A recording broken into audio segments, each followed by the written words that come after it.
All right, cool. Well, we're at 5:01, so I do want to get started.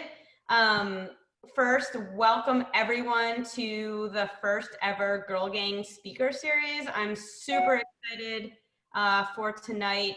This is a huge passion of mine. So before we get started, I just want to introduce myself quickly. So I'm one of the co-founders of Girl Gang. I also work for Padres Pedal the Cause full-time. We're a nonprofit here in San Diego, and we raise money for cancer research. So really something about myself is that I'm super passionate about making a difference in this community, specifically through cycling. So a little history on Girl Gang. Eileen and I started this over a year ago. It started as a group of 10 friends. We started a monthly women's only ride. These 10 people have now grown to a community of over 100 women. And so with this growth, I was thinking, how do we increase our impact? And how do we empower and educate women both on and off the bike? And so kind of this theory of speaker series was born, really to give women tools on and off the bike to help them succeed. So before we get into the panel, there are a couple of housekeeping items I just wanted to share with everyone. So you can see on the screen share, everyone is muted except for the speaker. So I just ask that everyone keep themselves muted. We will be doing a very interactive session. So I do want everyone to ask lots of questions. There's a chat button kind of in the middle of the bottom of your screen. And so you guys can type in those questions. Myself and my colleague Megan Parker will be fielding these questions, and then we'll be asking them of the panelists after we conclude the formal presentation, which should be pretty short. So please type in your questions as we go, and then we'll ask them for you. So then getting into our topic tonight, really excited. It's the female perspective on nutrition. This is always a hot topic, but I feel like now in this current time, it's even more important. And we all really need to focus on what we can control in terms of our health and happiness in these stressful times. And I know for me, and probably for everyone on this call, nutrition is so important. It makes me feel a million times better both on and off the bike. And so it's really important even now, now more than ever. So I'm really excited that we have three fantastic panelists. Thank you so much for taking the time out and being on our panel tonight. They have a very unique and diverse background, so I think this should add very different perspectives to the topic. We have Kim, who is our resident subject matter expert. She's a dietitian and an elite runner. We have Jess, who is a pro cyclist, private chef, and founder of JoJé Bar. And we have Daisy, who is a elite bodybuilder and personal trainer. And so with that, I'm going to ask each of them to briefly introduce themselves. So we'll start with Kim. Thanks, Lauren. I'm so stoked to be here with such an amazing group of ladies. And I've been now a dietitian for 20 years. I came out to San Diego and did my dietetic internship at the VA hospital up in La Jolla. One of my very first clients was an Ironman athlete getting ready for Ironman California. And at that point in time, I decided that my master's degree in exercise physiology wasn't going to cut it. So I pursued and got my board certification as a sports dietetic, in sports dietetics. I also thought, okay, you know what? I was a collegiate runner and I'm a marathoner, but if I'm going to be working with all these crazy athletes who are cycling over 100 miles and running a marathon off of that, I better walk the walk. So I completed my first Ironman back in 2003. And I mean, I've always been, since a young age, fascinated by what affects the human body with respect to performance and health. I was first introduced to a registered dietitian when I was 12 years old. I had elevated cholesterol levels. I did learn that a lot of that runs in my family. So I have a genetic, it's just in my genetics, I have a risk for heart disease. But that drove my interest further because I really wanted to know what I could do nutritionally to help counter the impact of elevated cholesterol levels. What could I do nutritionally to help that? As a competitive soccer player growing up and a competitive runner, I also was interested in the performance side. So I'm very excited to share some of this with everyone today. as well as field questions that you have after we cover some of the issues that we see as professionals in this industry. Awesome. Hi guys, I'm Daisy. I started off as a recreational cyclist, and I did a couple of pretty heavy rides. I started training for a ride in France, one of the tours of the tour, and I started working with a personal trainer, lifting and function of my cycling. That's how I got introduced to lifting, and everything was just all in the beginning, just from my cycling, just to get better, just to get stronger, to get my cardio better. And when I moved to the US 4 years ago, I started to get more and more into lifting because it's a big thing here. And one thing led to another. I met someone, and she told me, you should do a powerlifting meet. And then I did a powerlifting meet, and I qualified for nationals at my first meet, but I couldn't do nationals because I was a foreigner. So then I was like, well, there's so many people out here who are doing these bodybuilding shows, and these people look insane, and I want to look insane like that. I want to have a shredded body and do what they're doing. And that's what I did. I started training for my first bigger competition, and I got more and more into lifting, more and more how you change your body with nutrition, with weights. And then I got interested in becoming a trainer, and I got certified. I was still working at a bicycle shop at the time when I was doing my certification and all that. And at one point I figured, let's go full-time into this. And now I'm a competitor, bodybuilding. I work with all kinds of different athletes. I especially like the people who have a specific goal in mind, who I can help with their performance, with everything basically. And yeah, that's what I'm doing here. And nutrition is important for me because it rules everything. Like it affects everything. Whatever you put in your body is what's going to come out. Like if you put bullshit in your body, you're going to notice, and you're going to feel crappy. And if you fuel your body with everything that's right, you're going to notice the effects of it, and you're going to feel better and healthier. And it's helped me with a lot of issues that I've struggled with before, which I'll go deeper into detail later. But yeah, nutrition is just a big part of everything, and everyone should know what they're eating and what they're putting in their body and how it can help them. So yeah, I'll talk more about it later. Hi everybody, I'm Jess Cerra. Probably ridden bikes with majority of the people on this call.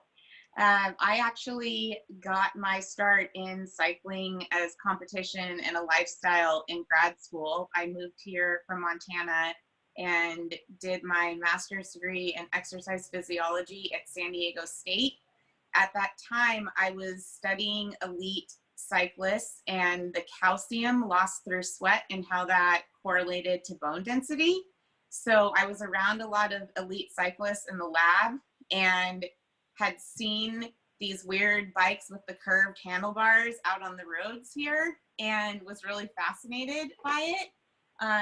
I found out that I had a really high VO2 max through basically putting myself through my own study protocols, and was encouraged by a professor of mine to start racing mountain bikes on her team.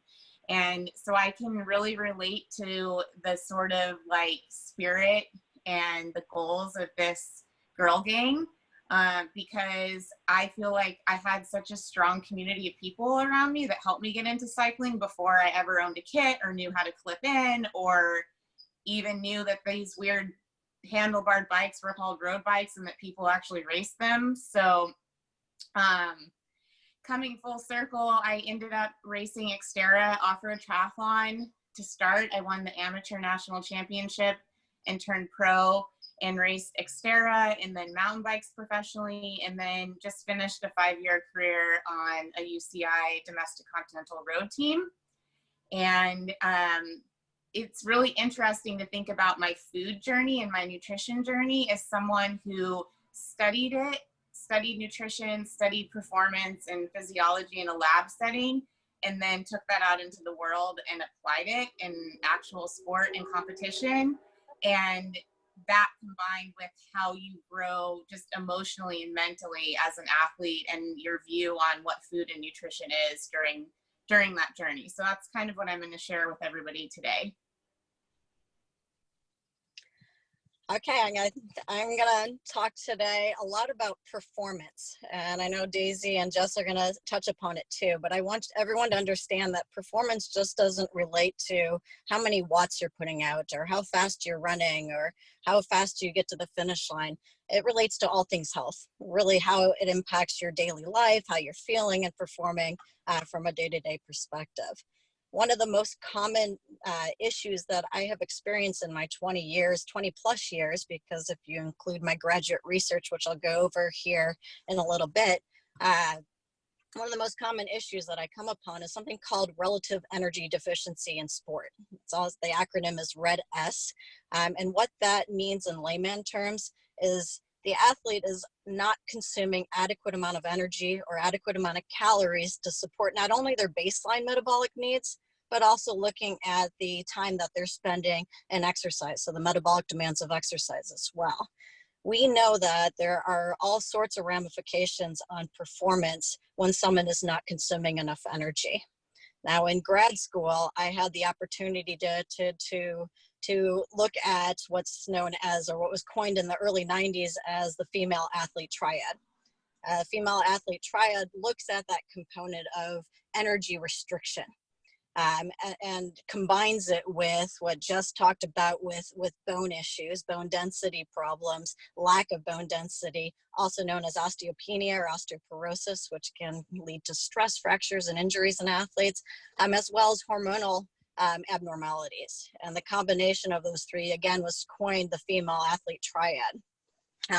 In my research, I was able to get a $5,000 grant to be able to bring a mobile DEXA unit, which helped me measure the bone density in over 30 female distance runners. I also solicited the help of a registered dietitian on campus. I also brought on a sports psych doc. And I was able to administer what's known as an eating disorder inventory. It's a diagnostic criteria, or it's a diagnostic tool to look at the risk for eating disorders as well as disordered eating.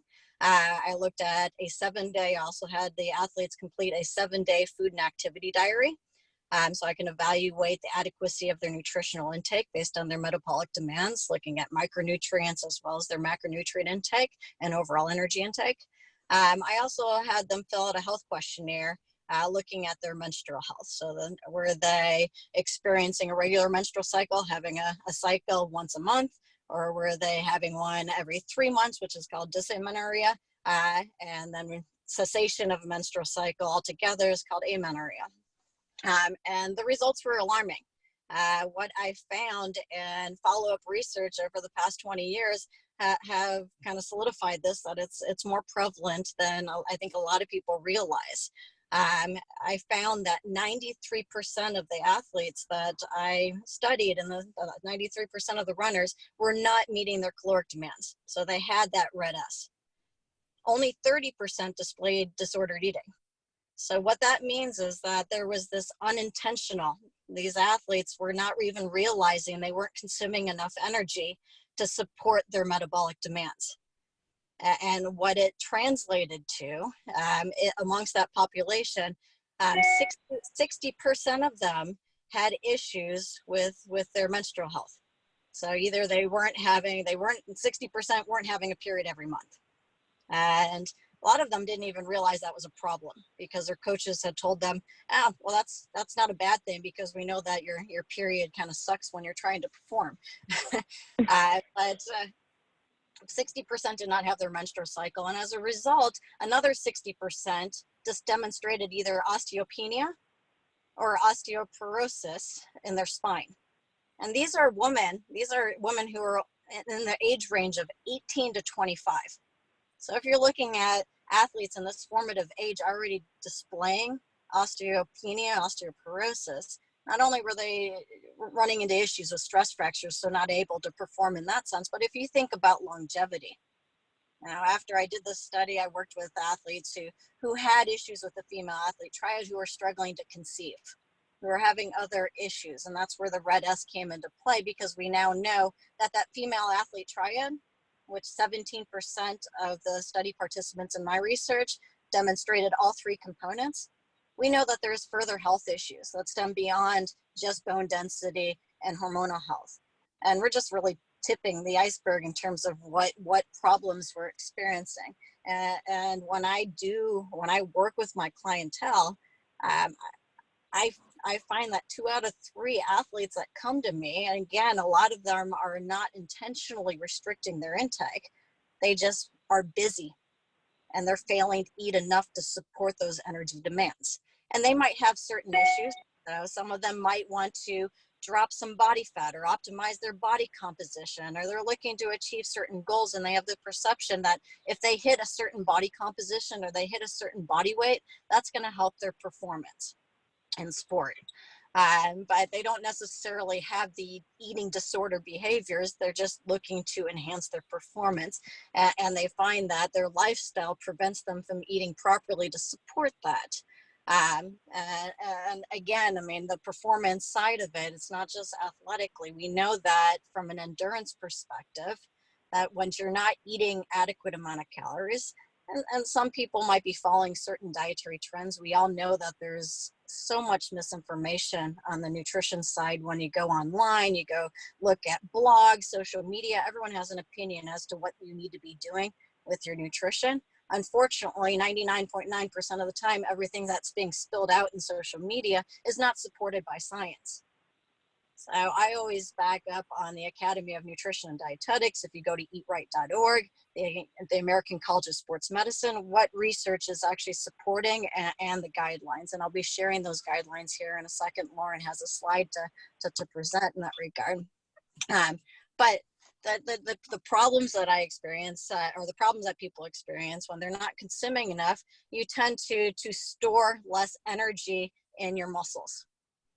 And what that leads to from a performance side, if you don't have glycogen or carbohydrate in your muscles, you run out of energy. You do what's known in the world of sports nutrition as hitting the wall. And it also is synonymous with low blood sugars, also known as bonking. So you might carry your lower blood sugars. When you hit that wall, though, your body can adapt. And when your body adapts, it's relying or it's utilizing other energy sources to supply fuel to your muscles and your brain. And unfortunately, it tends to mean that your body's catabolic and starts to break down protein and utilizes those amino acids to supply fuel to your muscles and your brain. And the problem with that, we do not want to be using protein for energy. Protein's designed to help really support our immune function, as well as help us rebuild and repair and support recovery from our workouts. So as soon as we get that, and I mentioned immune function, one of the problems with Red S is your immune function is weakened. So you're more vulnerable to getting sick when you're training. So how many athletes you see or experience that who get a cold like 5 times throughout one season, or they have frequent upper respiratory infections or a flu. And oftentimes that relates to poor energy intake. And with that poor energy intake, you might also run into nutritional deficiencies of key nutrients that help support immune function. We also know that Red S has an impact on cardiovascular health. So individuals who are in a chronic energy restricted state are more vulnerable to heart disease down the road. It's a stress to the body. And again, from a hormonal standpoint, it throws your hormones off, and that protects our bones. So your bone density and your hormonal health can play into that. And hormones also play into heart health too. So if your estrogen levels are dropping, that can play into your bone health as well.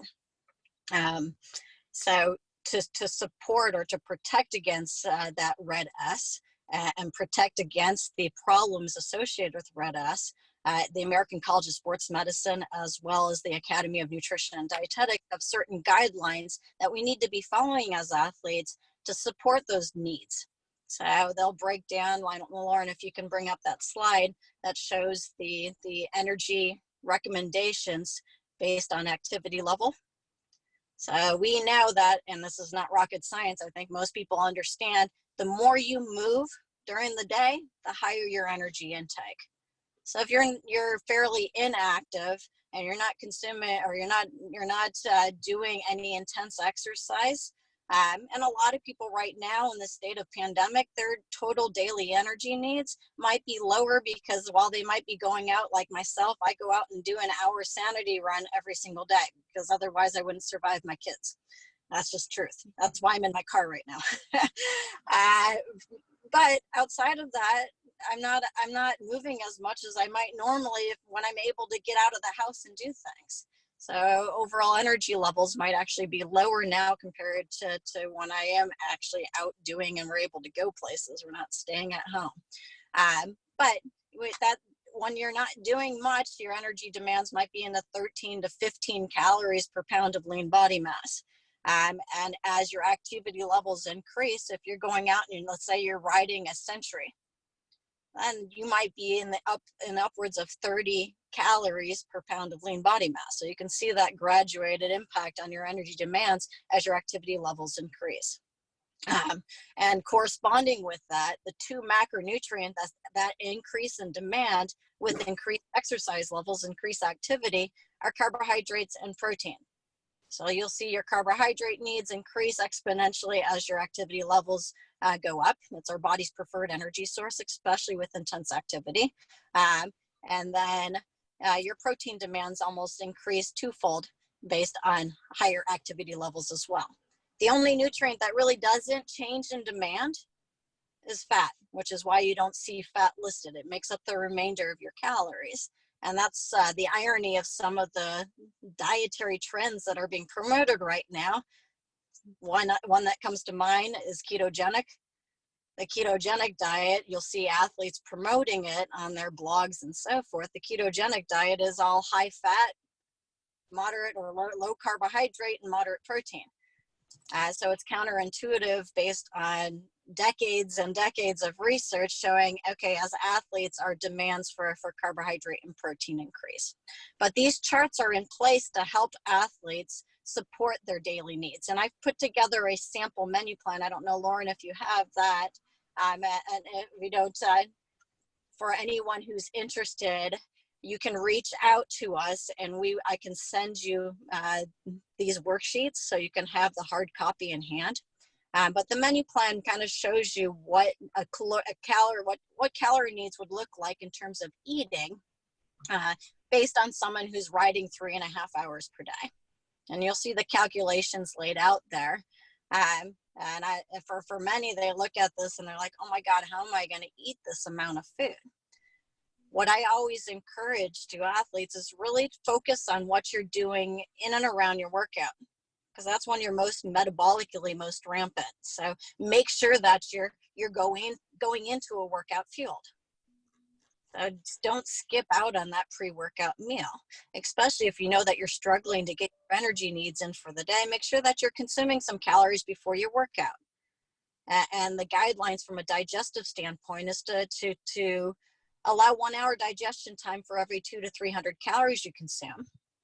But you want to make sure that you're also consuming 200 to 300 calories for every hour removed from your workout. So let's say that you're doing, well, like I said in this case study, you're waking up and you're 2 hours from your workout, and you want to consume something like Jess's JoJé Bar along with the Naked Juice smoothie. That would be an adequate fuel. That would provide adequate carbohydrates, adequate fuel, leading into a longer workout effort or a shorter workout effort. That's enough to bring your blood sugars up and provide the endurance that you need to carry a longer workout. A lot of athletes go into workouts and then they fail to not only fuel before their workout, but then they fail to take in any nutrition during their workouts. They just carry water with them. And for some, they might be like, well, hey, I want to lose weight. When you restrict your energy intake during a training session, it negatively impacts your performance. I think most of us have been there at some point in time. If I've skipped a meal, or if I fail to have breakfast, or I have an evening workout and I'm really getting hungry for the dinner, or I'm really hungry for breakfast, I'm more apt to cut that workout short. Whereas if I have fuel in me, my endurance, my motivation to complete the workout at the level that I'm capable of is higher. And then post-workout, we know when we do hard workouts, our body's 2 to 3 times more insulin sensitive. Insulin is a hormone that shuttles sugars back into our depleted muscles. So taking in some fuel as soon as possible, and then continuing that trend really every 2 to 3 hours until that energy deficit from your workout is erased. So you can see on this case study, that athlete is consuming a large chunk of her daily intake just in what she's consuming before, during, and after her workouts. So the athletes I find who struggle the most with RED-S are the ones who are not consuming adequate calories to support their workouts. They're not consuming any calories in or around their workouts, and they're trying to stockpile all their calories at the end of the day. And then they find themselves in a chronic energy deficit, and they start to run into those short-term as well as long-term problems from a health perspective, as well as looking at athletic performance.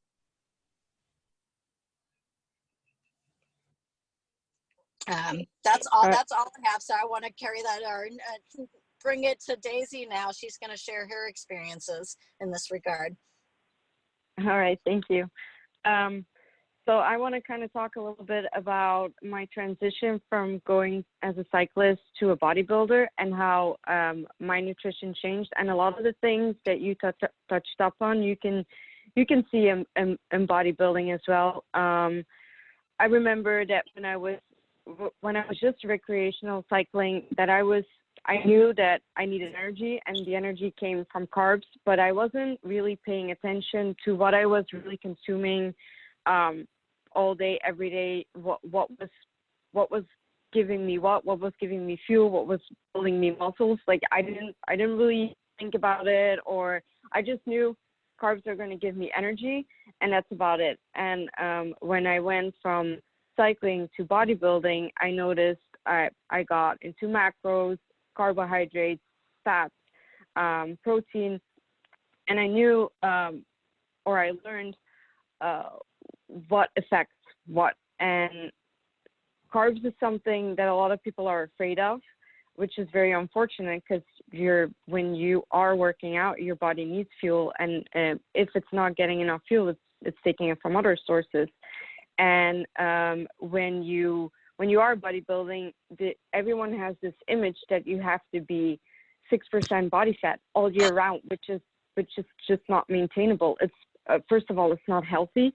You can get hormone imbalances, thyroid issues, which cause to weight gain, and you can get eating disorders, and it's just an unhealthy state to be in. There are a lot of different phases in bodybuilding. Like you have times throughout the year where you're bulking, where you're trying to build muscle, where you are consuming a lot more food because you are trying to shape your body into what it's supposed to, what you want to look at on stage, or what you just want to come off as. Like you want to have that muscular balance. You want to have shoulders, good legs, whatever it is that you're wanting to accomplish.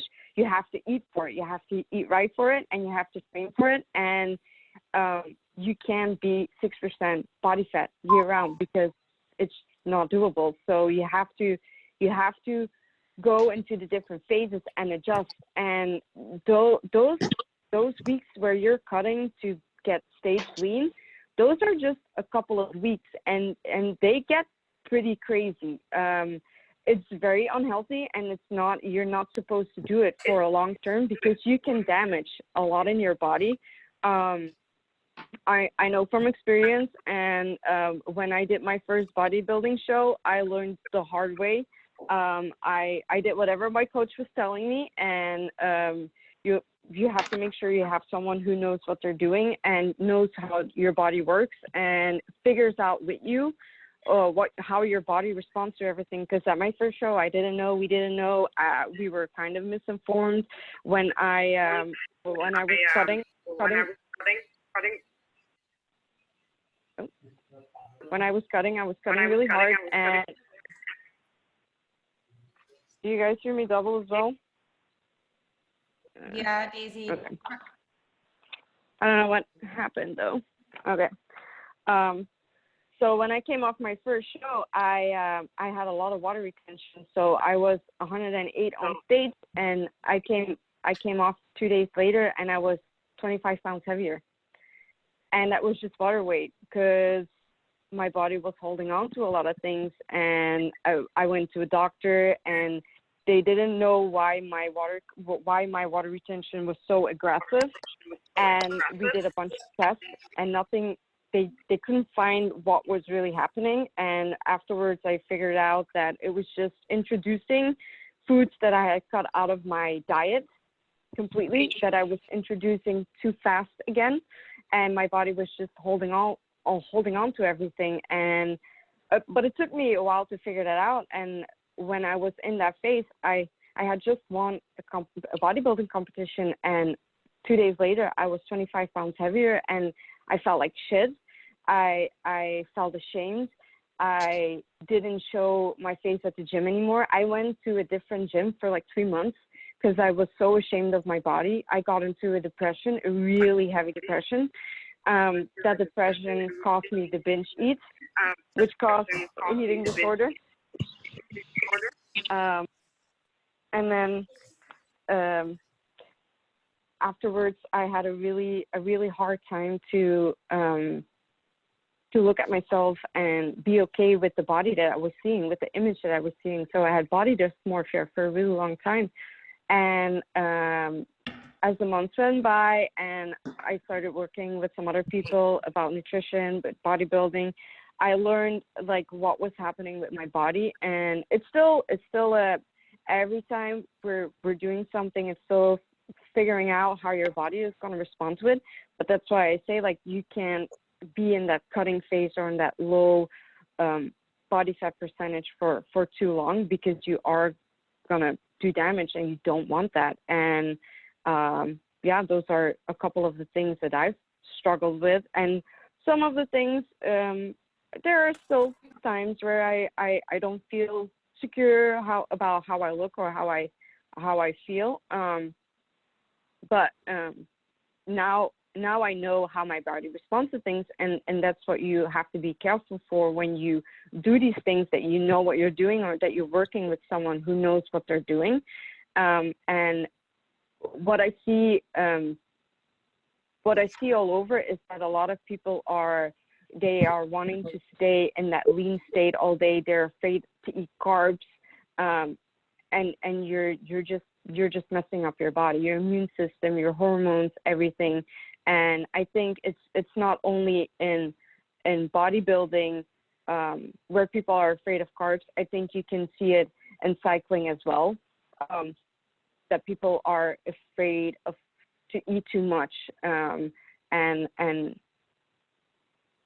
just they're not really knowing what they're doing. They're not eating enough food, and everyone, and in cycling, people have the same nutrition challenges, and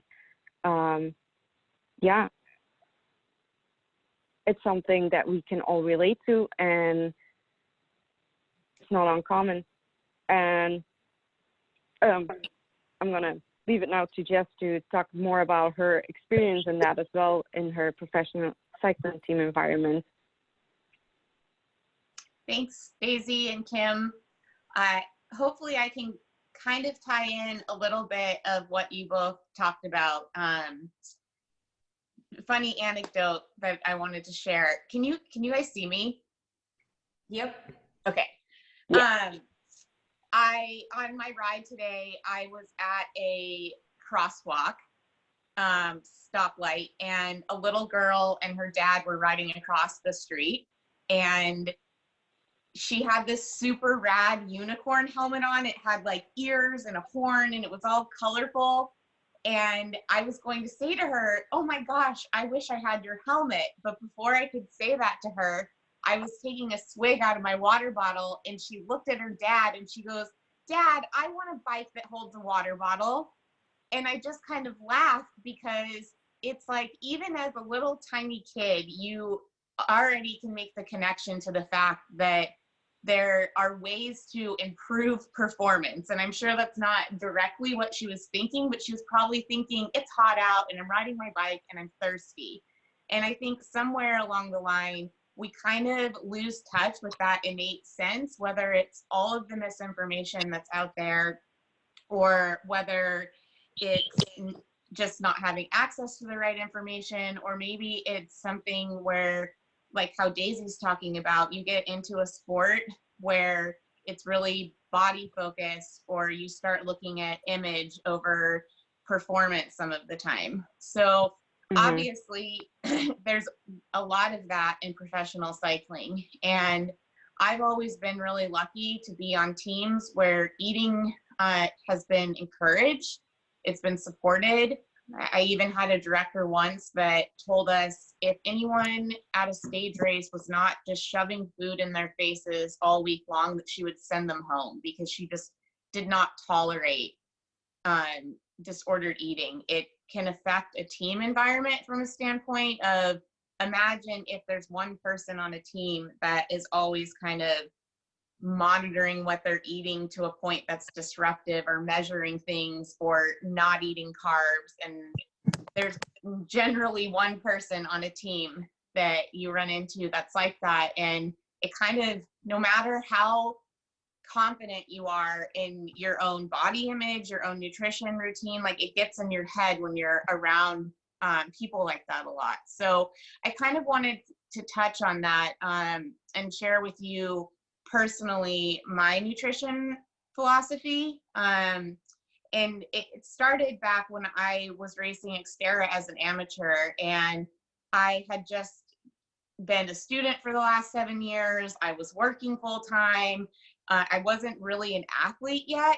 And I would go to races and see people who just looked so much fitter than me and so much leaner than me.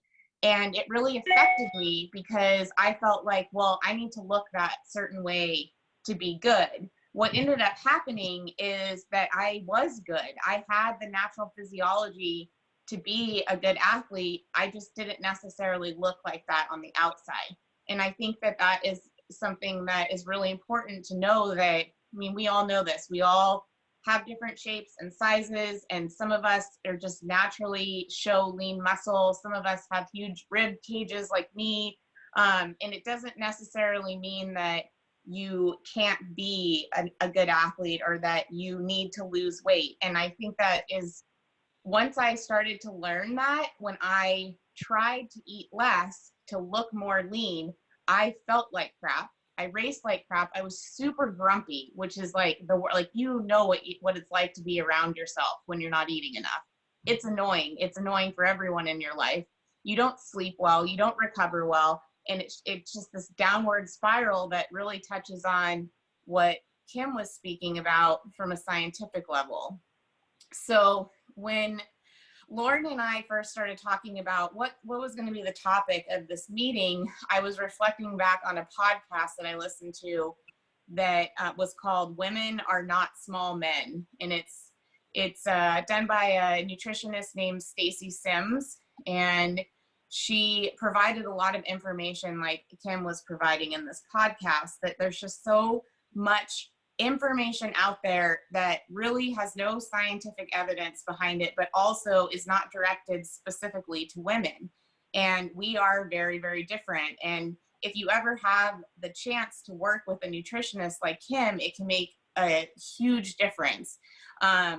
This specific person, Stacy, she worked with Ruth Winder, who is our current road race national champion. And she helped her overcome the REDS. She basically helped her overcome a season of being 1 pound underweight. and having a horrible season. It completely wrecked her season. And it just goes to show that, you know, as a professional, you're towing that line all of the time between performance, healthy, all of these things, and something that small can make a really big difference. So in that aspect, you have to be super dialed and you have to learn a lot about yourself. I don't think that that's a super practical application for everyone, but I think that practicing this and sort of practicing different ways of eating on and off the bike. And specifically, I know mostly about cycling because that's my sport, but this applies across the board to anything that you're doing. So basically, is my slide up there? Yep. Okay, sorry. Okay, there you are. So I think that some of the best advice that I was ever given was lose weight at night, not on the bike. And I laughed at that. And then I thought, that's so true, because I think as we kind of go along in this sport, somehow we start to make decisions based on how we think we look or how we want to look. And this goes back to that comparing thing again versus off of performance. So that's why I put on this slide, why do you ride, sweat, move? If you have it in your head that you're doing those things all the time because you have to maintain a weight or you need to get to a certain weight, or you don't like how you look and that's your main motivation, which I think probably all of us can resonate with that, it usually ends really, really badly because you get into a negative energy balance, like Kim and Daisy were both talking about, and you end up just going the opposite direction, really, from what you're trying to do. And so what I learned is that when you look at your sport or your activity or whatever it is you're doing as something that like you truly do for you and you love it and you want to feel good while you're doing it, you start to apply the nutrition to that, because there's no point in going out and doing that and feeling crappy and damaging your body, especially as a woman, getting in that negative bone density cycle, losing your menstrual cycle, all of those things. So it takes practice to get there. And sometimes it can feel like almost overwhelming, I think, to get enough nutrition in. So I'm going to just touch quickly on how I look at it, which is I look at calories out are my calories in, and versus like, okay, well, if I go and ride and I burn this many calories and I only eat this much, like then like X, Y, or Z fantasy happens, which usually like that can work for a little while, but it doesn't work consistently. And it usually ends up, the reverse happens later in the day. So I look at it as I'm going to fuel myself during my ride. I'm going to fuel myself before, during, and after my ride. And I'm going to then calculate how many calories that I need to take with me based off of that. And you basically, like, you will learn how to do the math and plan ahead for yourself. So I look at my breakfast, my ride food, and how many calories I think I'll burn on a ride. And I put on here that I eat between 250 to 300 calories per hour, because I usually burn 500 to 600 calories per hour when I'm riding. So I try to eat half of that on the bike and the other half for my breakfast. So I am not finishing my ride depleted. I'm already ahead of recovery. I'm already ahead of replacing muscle glycogen. And when you start practicing this basic math and looking at it like that, you will feel so much better, and you will probably find it easier to make choices later in the day. And you'll also start to feel those performance gains. You'll feel your energy levels increasing, that positive attitude increasing. Like Kim said something about you never want to finish a workout when you're bonking. And then you just like relate your last ride or your last run to like, oh, that was so horrible. I never want to go ride, X hill again because I felt crappy. But usually it's something that you can prevent with just a little bit of planning. I don't really feel like I need to touch on the carbo loading thing because Kim touched on what muscle glycogen is, but I think that hydration is important, just to remember that consistently being hydrated on and off the bike makes such a big difference. And recently I've been doing these self-supported rides where I can only carry so much water. And so I've been towing the line of being super dehydrated, and I just feel a lot more sluggish and not very great. So I know how important it is to be hydrated, but it really takes the practice, and it really takes understanding, you know, what is your ride for the day? How long is it going to be? These guidelines are specific to longer training rides. If you're eating a good breakfast and you only have like an hour or 90 minutes to go out and do a ride, you can probably get it without having anything other than water on the bike. But if you're going for anything longer, you need to plan for your body burning more energy over time, whether it's hot, whether it's cold, if you're at altitude, any of those things.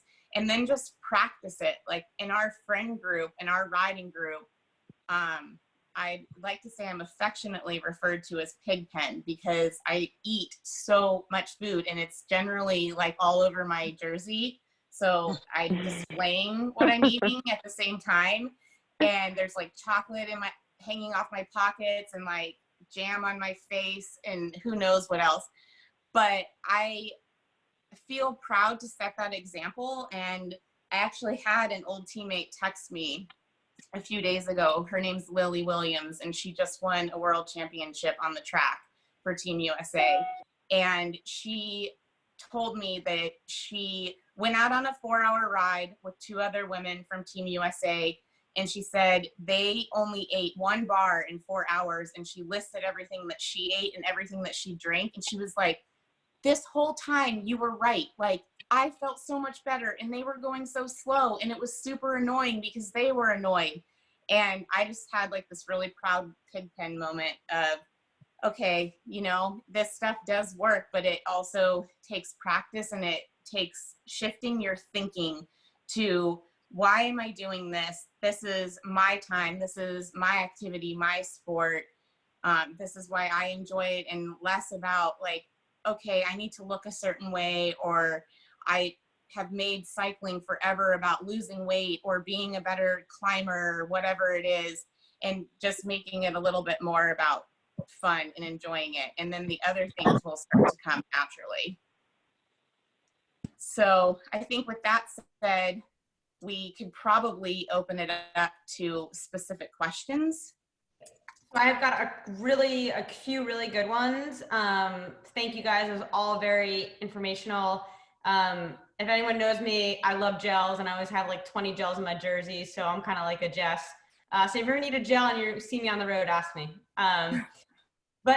So first question I want to start with is, we'll start with Jess, and then I would like Kim and Daisy also to answer it. But the first question is, so how do you practice balance in your day-to-day life of eating to perform, but also allowing yourself to enjoy the little things in life? I feel like the answer to that is almost in the question. And whether, for me personally, if I try to schedule the little things, if I'm like, I'm only going to drink wine on a Saturday, it turns into a negative spiral. So how I practice it is I just do the best that I can on the days that I can control, which are most days of the week. We have our schedules right now. They're a little awkward, where I try to eat balanced and healthy and keep this routine up. But if I'm going to go out to dinner for a special occasion, or I'm going to have people over, or I happen to be somewhere and there's this like badass cake there, those are the times where like you just do it and then you move on with life and get over it. Like, don't beat yourself up over those little moments. If it's becoming something negative where you feel like you're maybe using those treats as like an emotional crutch. I don't want to call it a crutch, but I mean, I've been in the situation where food treats become more of like a reward and like an emotional thing. I think, again, working with a nutritionist can be very helpful to kind of like pick out that pattern. But other than that, like, I think it's in most of us, our nature, to want to stick to our routines, but just don't sweat it when you want to have those treats. And I'm right with you, Jess. I am a dietitian, but you will see me in Chicago, like where I was born and raised. And when I go back to Chicago, I'll have one of those 1,000-calorie a slice pizza.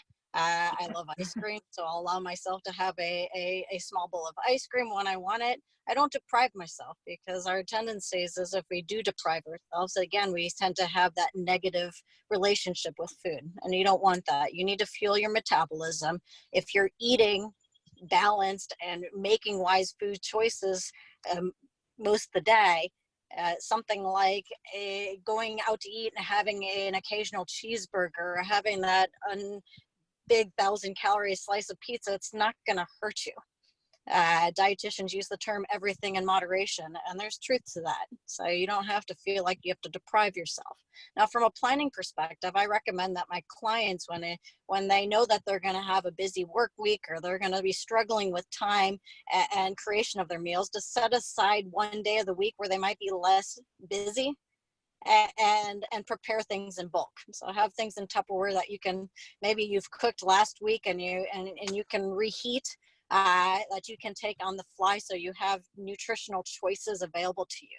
I also find that if you're under eating, and I know Jess talked about it and I talked about it, if you're coming off of a workout and you're under fueled and your blood sugars are low, how many of us have gone to the grocery store with low blood sugars or hungry? It's not recommended, because our grocery bill is like 10 times higher. If you're allowing your blood sugars to drop and you're not eating sufficient amounts to meet your metabolic demands, then you're going to crave unhealthy foods. You're going to crave those things that are not going to really fuel your performance from a health perspective, as well as from an athletic perspective.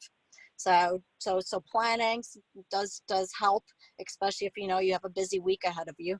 Do not deprive yourself, and make sure that you're balancing out your day, so you are fueling during your workout and you're eating proper amount of calories at each meal, so you don't get to the point, because you're responding to blood sugars and you're making an unhealthy choice as a result. Okay, so we got a lot of good questions. So I'm gonna move on to the next one. Sorry, Daisy, to cut you off, but there's a ton. Oh, you're good. So Kim, I think you're probably the best one to answer this. So what's your opinion on eating high fat protein during a ride versus food that is mostly carbohydrate based? Okay. Well, from a research perspective, we do know as we increase our activity, our protein demands increase. But the problem with protein, and in particular fatty protein sources, metabolically, it requires more oxygen for our body to break down protein and fat.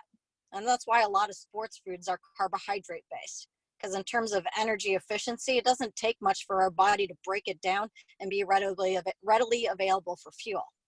So if you eat something that's heavy in protein, fat, let's say, I mean, I joke about this, but it's a true story. There was a cyclist that I used to know who used to eat like chicken thighs, and she carried them in her sports bra, and she would pull it out of her sports bra, and she'd just be gnawing on chicken skin and chicken breast, and then these bones would be flying off the back of her bike. And she it's not me. Yes. She often complained that she had GI issues. Well, if your body's trying to break down and spending energy, and oxygen's being shunted away from your working muscles to try to break down protein and fat, there's usually a competition for that oxygen that ensues. So what generally happens is neither your muscles are receiving adequate oxygen, so you might feel like you're cramping or fatiguing prematurely, or just feel like you have dead weights as legs, and your stomach's probably suffering. You might have GI problems. So I do not recommend protein If you are going long, protein does help for satiation, and small amounts of fat also helps keep that hunger from creeping on. But I recommend keeping protein intake to no more than 5 grams per hour if you're implementing protein, and anything fat oriented. Should the composition of your fueling, so it should be low fat. So if you're consuming 250 to 300, like Jess mentioned, you shouldn't be consuming much more than 5-6 grams of fat either. Okay, another one for you, Kim. So what if you're not hungry first thing in the morning and you really don't enjoy eating breakfast? For many years, I've started my rides with just coffee. If I eat on the bike regularly, can I make up for it? And then I don't really enjoy eating when I'm not actually feeling hungry. I also have a lot of clients who start their day at like 4 o'clock in the morning. So they wake up and they just literally, they roll out the door. In those cases, I recommend taking fuel with you during your workout, and then coming off that workout and trying to have some type of fuel. Sometimes if your appetite's not high, it can relate back to what you're consuming the day before. So if you're eating late in the day, you're stockpiling your calories late in the day, you might wake up and you're still digesting that fuel from the day before, and that can negatively impact your will to eat before a workout. So make sure that you're balancing your calories out throughout the day. And if you absolutely don't feel like you want to shove food down your face, liquid nutrition can be beneficial. So think about sipping on, like I mentioned in my menu plan, something like a naked juice smoothie, just to bring your blood sugars up. So sip on a glass of juice. Try to keep it pulp free, because anything with fiber is going to be harder for your body to break down. So find something that's easy to digest. Liquid nutrition can be helpful to bring your blood sugars up. If you don't fuel before, you can also introduce fuel during the workout, and also implementing that liquid nutrition immediately post-workout will at least bring in some calories, so you're not so much in a deficit. But think about how you're consuming your calories during the day. If you're not eating all day long, you're going to have a tendency to stockpile those calories late in the day. And when we go to sleep, we're not very metabolically active. And so what happens is you're still digesting that fuel first thing in the morning. Thank you, Kim. Another one, sorry, we have some very good questions here. So the next one for you too, Kim, is around supplements. And so since women are prone to osteoporosis already, as female athletes, do you recommend additional intake of calcium or vitamin D or any other supplements to help us with these issues? Great question. So with calcium, it depends on the athlete's dietary intake of calcium, because too much of anything, including calcium, can become problematic. But someone who's, let's say, not able to consume dairy and are not consuming the dairy alternatives or foods that provide that calcium, then a supplement certainly might be warranted. Vitamin D, there's been a lot of research on vitamin D over the last decade. And most recently, the daily recommended allowance had already increased. And the research continues to trend that way, where the guidelines are trending upward, meaning that we likely need more than what's laid out for us. So for someone who's not consuming a lot of dairy, again, they might not be getting that vitamin D, and a supplementation might be warranted.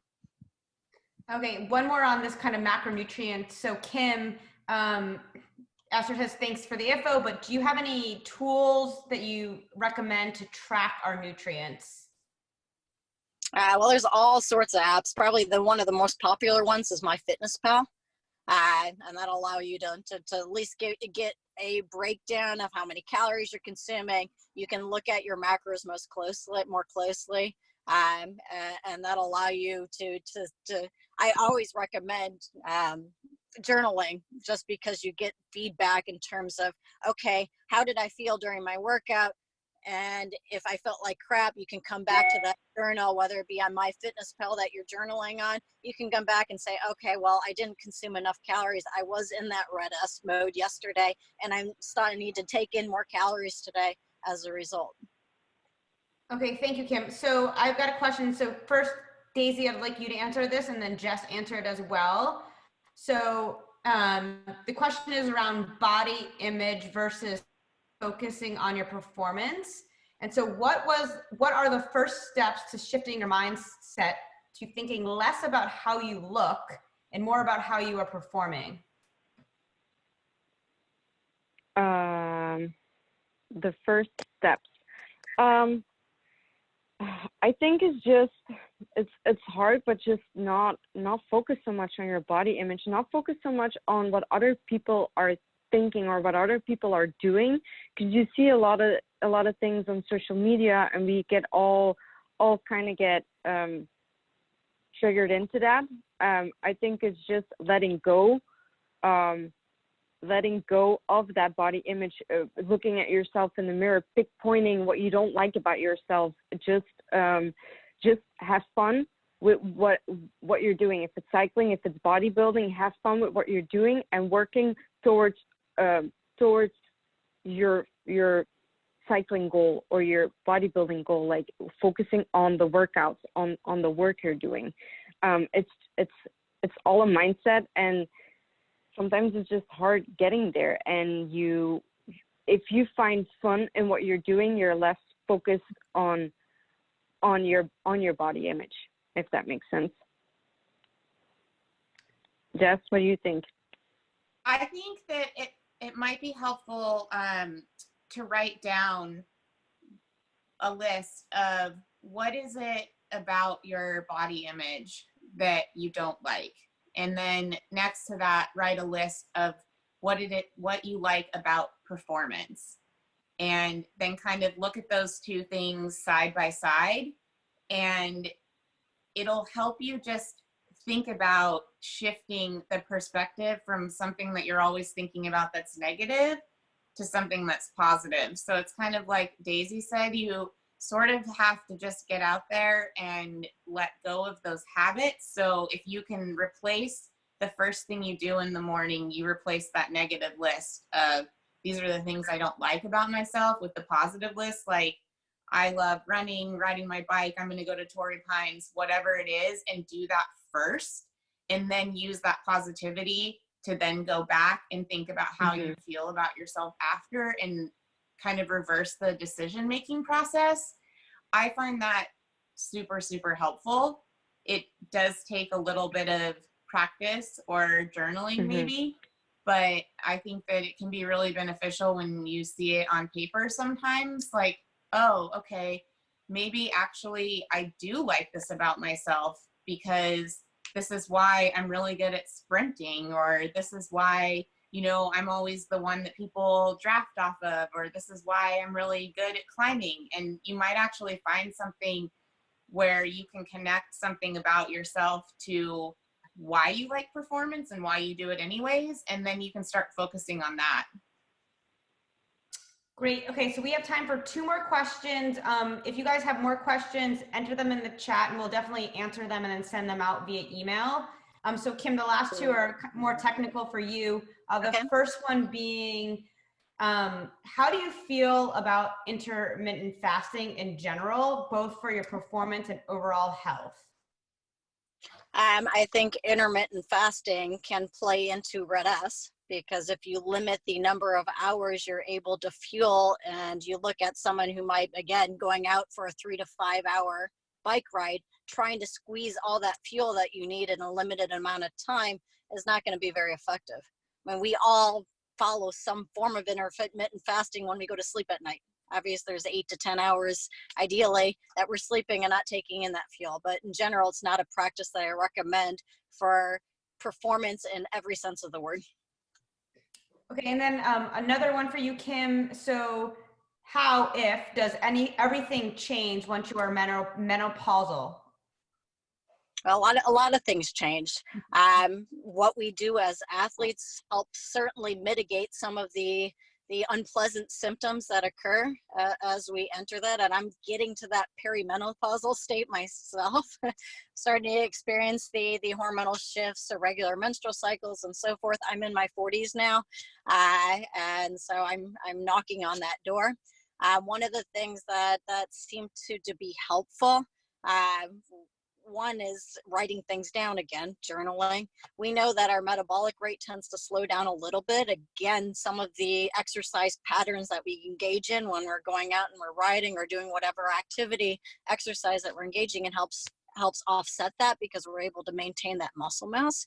Our protein demands go up a little bit as we get older. and to help offset some of those declines in our muscle mass. We also have increased calcium needs as we get older, so it increases from 1,000 milligrams per day up to 1,200 milligrams per day, and that's because we start to lose out on estrogen. And losing that estrogen is really kind of the caveat and what triggers a lot of the symptoms that we experience. Another thing, especially as we get closer to summer months, our thermoregulatory behaviors or patterns become altered as we get older.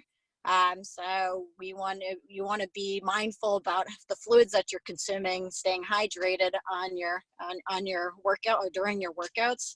Hot flashes, I know a lot of people complain about. One of the things that I have seen to be beneficial for hot flashes that might be interfering with sleep at night, and we all know that sleep is a huge component when you think about adequate recovery from workouts, is melatonin levels tend to decline. And a natural dietary source of melatonin is tart cherry juice. So I've seen some benefit in some of my clients who have a glass of melatonin or have a glass of tart cherry juice before they go to bed to help with mitigate the hot flashes and also to promote sleep patterns. Another benefit of tart cherry juice is it seems to help offset pain, reduce inflammation. Can I just add to that? I drink tart cherry juice consistently. I have a friend who for 4 years could not get her kid to sleep, and I stayed at her house during an altitude training block, and she was like, "Why do you drink so much of that cherry juice?" And I told her, and she bought some and started using it, and she said it was the first time ever in 4 years that her kid slept. But as an athlete, it 100%, I'm a huge fan of tart cherry juice for recovery and sleep, and it's super cheap at Trader Joe's compared to other stores if you can find it there. Great, thank you guys. So obviously tons of information here. I have a ton of questions about if we're gonna send everything out, so we will. My email is laurendiaz5@gmail.com. If you aren't getting the emails, we will send this out afterwards. I wanna thank our 3 panelists. Kim's email is up on the screen right now, up in the top right, Kim_@fuelfactor@yahoo.com. Obviously, she's a huge wealth of knowledge. The last thing I want to close with is, if I can just get it up, is we will be having a food drive on Friday at Union Cowork. Jess and Sam are running point on this. So Jess, I don't know if you want to 30 seconds, just tell everyone about what to expect on Friday, but we're super stoked. Huge need here in San Diego, so please come out and help. Go for it, Jess. Yeah, so it's Union Cowork, 10 a.m. to 2 p.m. There's a list on the flyer of the most needed items. You can also go to the Encinitas Community Resource Center website. That is the organization that will be the beneficiary of this food drive-through, and they have a comprehensive list.